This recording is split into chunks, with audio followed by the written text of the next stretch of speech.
Hi everybody, David Keeter here. If we haven't met before, I'm sure we will. I am not able to be present and sit with my lovely fellow panelists today. Nicole asked me to speak on, what was this called? Steal My System. And I said, yes, Nicole, no problem.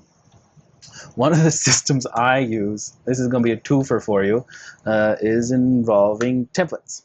Let me show you here. So you have what I call my buyer under contract templates.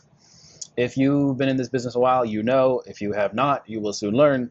Every transaction is an individual. It is unique. Nothing is exactly the same. However, there are pillars within each one where the things are very consistent. So this actually addresses that, makes our lives a little easier, and informs clients about the details of what they need to know.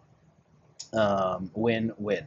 So what you're going to need to do, here's your twofer for you. If you don't know about templates, go over to your settings in your Gmail. Go to your advanced settings. Templates. Enable it. You're going to love this. Compose. If you have a signature auto-populating, delete it for the template's sake. You're going to paste in whatever the template is. You're going to hit your three dots. You're going to hit templates, and you're going to hit save. Save new template. You're going to name it. Whatever you name this is actually what's going to auto-populate into the subject line. Just so you know. That's perfect. We're going to save that.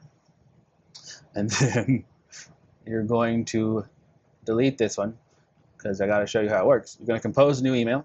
You got a buyer. Congratulations. They're under contract. Woot woot. You're going to come over here. Hit your three dots. Templates. There she blows. Click it. What just happened? Pa. Poof. Wow. Template. So how this works. This template is set up more so for my business.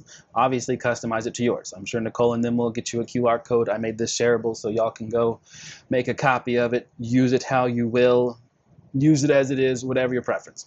But it is set up so that you don't make mistakes and that you can make sure that the things that are individual and unique to the transaction get changed. Target closing date. Let them know. I always work towards a 10 a.m. closing. I have my reasons. I won't talk about them now. Feel free to call me. The earnest money deposit, repeatable. Your title company, repeatable. Where they got to take it? When do they need to take it there? Let me know how I can help you with that.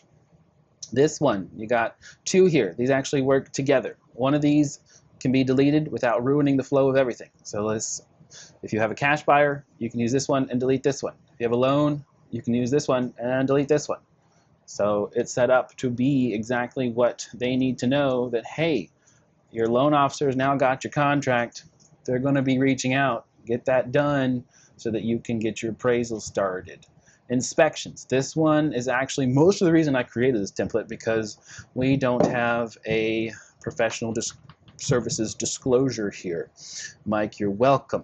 This is how I do CYA for my business, to let buyers know their options for home inspections. So it starts out with, what this is, when they need to be scheduled, completed, and submitted request-wise to the seller. We put in our contractual deadline here. And then we give them a list. Here's some of your options and approximate costs of what you're going to spend in order to inspect. But what this does, really, is A, it educates them of, like, here's a bunch of options. There are more, but here's some core stuff.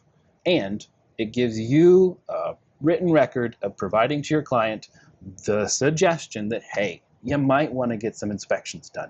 Here's some of your options, and that's why I ask them and make them reply to this email. Acknowledge in writing that you saw this, you declined to not do some of these, and you told me which ones you did want to do. I find that extremely valuable for our liability-ridden industry. It also addresses homeowners insurance. You also have a little wire fraud note in here. And then, of course, hey, there's a lot of information. Feel free to reach out with any questions, Mr. or Mrs. Buyer. I hope this is valuable to you. This is just one of my little systems because, again, like I said, certain things are very repeatable.